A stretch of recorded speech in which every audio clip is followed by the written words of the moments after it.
दोस्तों बड़ी बड़ी ई कॉमर्स वेबसाइट पर जब बड़ी बड़ी सेल आती हैं, जैसे Big Billion Days, festival sale, Diwali sale, Rakshabandhan sale, winter sale या फिर समर सेल, जो भी सेल्स आती हैं इनमें क्या होता है कि सबसे ज़्यादा डिस्काउंट बिग बिलियन डेज में ही देखने को मिलता है। इस बार की बात कर लें अगर तो आईफोन 13 पर सबसे भारी डिस्काउंट S21 FE और S22 FE इन सब पर सबसे भारी डिस्काउंट देखने को मिला है। इसके पीछे का रीज़न क्या है? अगर कुछ रूमर्स की बात करें तो कुछ लोग कहते हैं कि ये रिफर्बिश्ड फ़ोन होते हैं इसलिए इन पर भारी डिस्काउंट देकर के सेल किया जाता है, और कुछ लोग कहते हैं कि ये फेक होता है, बस सिर्फ फेक आईफोन देकर के अपना काम निकाल देते हैं और सेल बढ़ जाती है, इससे पब्लिसिटी बढ़ जाती है। और ये भी जानेंगे कि प्लस मेंबरशिप वाले लोग जो कि एक दिन पहले से ही सेल उनकी शुरू हो जाती है, वो लोग ऑर्डर कर देते हैं, उसके बाद पैसे को बढ़ा के दिया जाता है सिर्फ 1 घंटे बाद। कुछ लोग कहते हैं कि ये सब ऑर्डर करने पर साबुन तेल बॉक्स में निकलता है, वो 15 रुपए का सर्फ एक्सेल निकल जाता है।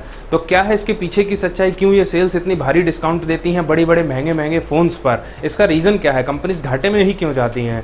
इसी बारे में इस वीडियो में बात करेंगे। फेक होता है, क्या होता है, सब कुछ जानेंगे। सो वीडियो पसंद आए तो वीडियो को लाइक कर देना और चैनल को भी सब्सक्राइब कर देना। तो दोस्तों सबसे पहले बात करते हैं ऑफर्स की। तो ऑफर्स में कंपनियां कभी भी अपने टोटल स्टॉक, टोटल इन्वेंट्री को सेल पर नहीं डालती हैं।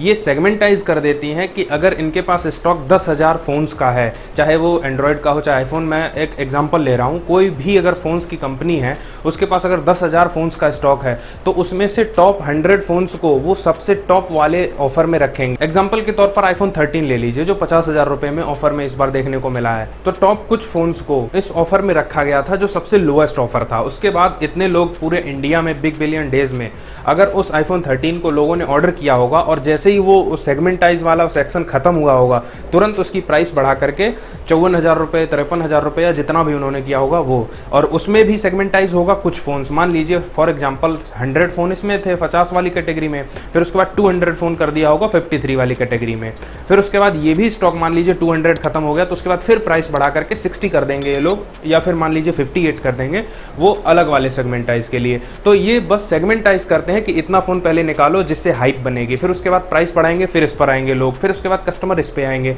तो ये कारण होता है इनके ऑफर देने का। और अब बात करते हैं कि ये बैंक के कार्ड जो है, डेबिट कार्ड या क्रेडिट कार्ड से क्यों 1,500 रुपए 2,000 रुपए ऑफ करके फोन्स को दिया जाता है, इसमें क्या फायदा है कंपनी का? तो इसका भी रीजन सिंपल सा है। अगर आप कोई भी स्मार्टफोन ऑर्डर करते हैं, मान लीजिए S21 FE आपने ऑर्डर किया, 27,000 रुपए का एक्सिस बैंक का डेबिट कार्ड लगा करके आपने पेमेंट कर दिया। इसमें क्या है कि ऑर्डर डन होने के बाद प्रोडक्ट आपका लाइनअप में आ जाता है, लॉजिस्टिक डिपार्टमेंट को दे दिया जाता है कि इसकी पेमेंट डन हो गई है, XYZ कस्टमर तक पहुंचा दिया जाए। उसके बाद क्या होता है कि पैसे जो हैं वो बैंक अपने पास 5 से 6 दिन तक रखती है। तुरंत के तुरंत वो पेमेंट उस कंपनी को नहीं करते हैं, बैंक अपने पास 5 से 6 दिन तक रखते हैं और फाइनेंशियली उसको इधर से उधर डिस्ट्रीब्यूट करते हैं, उसको एक तरह से अपना एसेट बना लेते हैं 5 से 6 दिन के लिए। बैंक्स अगर एसेट नहीं बनाएंगे तो उनको कहां से फायदा होगा? तो इस तरह से एसेट बना करके उनको इन पैसों से अपना बेनिफिट मिलता है और उसके बाद 5 से 6 दिन बाद ये पैसे उन कंपनीज को दे दिया जाता है। अब ये तो बात होगी डेबिट कार्ड की। अब लफड़ा क्रेडिट कार्ड का क्या है? क्योंकि सबसे ज्यादा ऑफर तो क्रेडिट कार्ड पर ही मिलते हैं। तो इसका सीधा सा मतलब ये है कि अगर आपकी हैसियत नहीं है तब भी आप जबरदस्ती किसी भी चीज को परचेज करिए, यही गेम होता है क्रेडिट कार्ड का।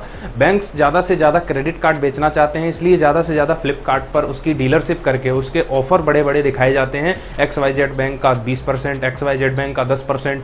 तो आदमी ज्यादा से ज्यादा क्रेडिट कार्ड बनवाए तो उससे क्या होगा कि अगर 1 लाख के लिमिट की क्रेडिट कार्ड कोई भी बनवाएगा तो एक बार 50,000 का फोन खरीदने के बाद वो तो रुकेगा नहीं, क्योंकि बिग बिलियन डेज चल रहा है, तगड़े तगड़े ऑफर, तगड़े तगड़े बैनर उसके फोन में दिख रहे हैं, तो वो उसके बाद भी एक्सपेंड करेगा, उसके बाद भी इसके एक्सपेंडिचर बढ़ेंगे जो कि क्रेडिट कार्ड की लिमिट में ही ऐड होंगे। उसके बाद वो ऐड करे, चाहे पे करे, चाहे कुछ भी हो, उससे भी टैक्स वगैरह मिला करके बैंक को रेवेन्यू मिलता है, बैंक को फायदा होता है।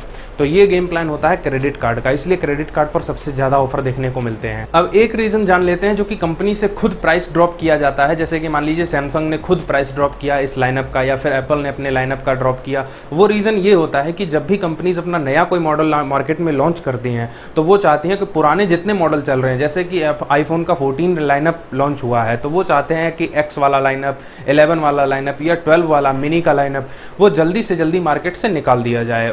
ऐसा नहीं है कि मतलब लॉस में ही निकालें, कि धीरे धीरे सेगमेंटाइज करके निकालें जिससे उनका प्रॉफिट भी बन जाए एंड ऑफ द डे। तो ये कहानी होती है प्राइस के बढ़ते और घटने वाले सिनेरियो का। और इस बिग बिलियन डेज में आपने सबसे कम ऑफर में खरीदा या फिर सबसे बढ़िया ऑफर में खरीदा है? मुझे कमेंट करके जरूर बताइएगा। वीडियो पसंद आए वीडियो को लाइक कर देना और चैनल को सब्सक्राइब कर देना।